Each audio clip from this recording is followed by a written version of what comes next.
Hi there. Welcome to another video that I'm going to do in our fire series. This one is another one about using something other than an inner bark tinder bundle or a bird's nest to start a fire with your ferro rod. What I have today are some dried grasses. You can see it's winter time here. I mean, there's snow on the ground. I was still able to find some dried grasses out there. I didn't get as many as you're going to need. You have to remember grasses are flash tinder, so you're going to need a big pile of them if that's all that you have to start your fire. Now I have some dried grasses here like this. These are a little damper, so I'm going to use these as kind of the main one once I get this going. Hopefully it won't put it out. Now this handful I have here, this is pretty dry, so I'm going to use this to try to catch the spark. And then I also have some ferns that I found.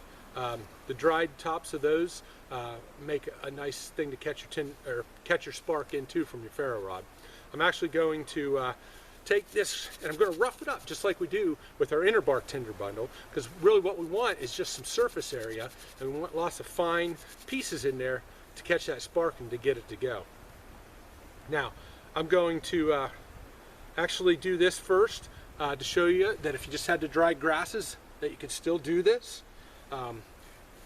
Now this, you're going to want to make sure once we get some flame in there that we're going to need to pick this up and turn it over to get the flame to move out through it. If you just leave it sit here, even with some flame going, it's just going to go out.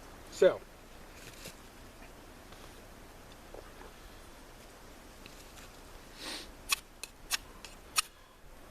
just going to clean off our ferro rod a little bit here.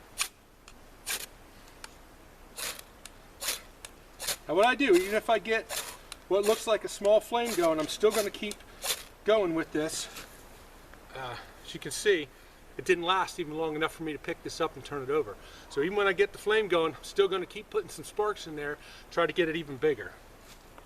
Like I've said before, nice thing about the ferro rod is the magnesium in it, if it doesn't burn up when you first strike it, if it lays in there, it can catch a spark, and then it'll ignite then, and you can get what looks like even a bigger spark out of this. There you go.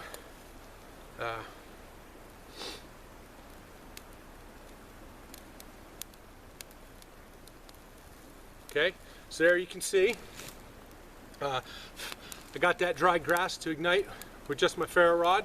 But like I said, if you can see how fast that flamed up and how fast it burnt, you need a really big pile to use as your tinder bundle to get your kindling started. So make sure you get a lot if that's all that you have. Now I'm going to show you that with these dried fern material, you can do the same thing. Basically what I did here was I pulled some of them out. You want to remember with the ferns and with the grasses to try to cut them off. Don't pull them out and pull the roots out, because once you pull the roots out, the plant's dead. But if you can just cut them off, most things will grow back the next year. So what I have here is just some ferns, and what I did was some of them I cut off, and other ones I just kind of stripped the leaves up off of it, so I kind of have a big pile of just mostly leaves right here. But they're nice and fine. They should take the spark pretty easily. Same thing with the grass though. Even if I get a little flame in there, I'm going to keep going and hopefully get it bigger. With it being winter time out, even though these are dried, they are cold from the weather, so you have to heat that up too to get it to go. You see there, I had it going, I had some flame, but it wasn't enough. You have to be real quick, get this thing turned over to get it to keep burning throughout. So we'll give it another try here.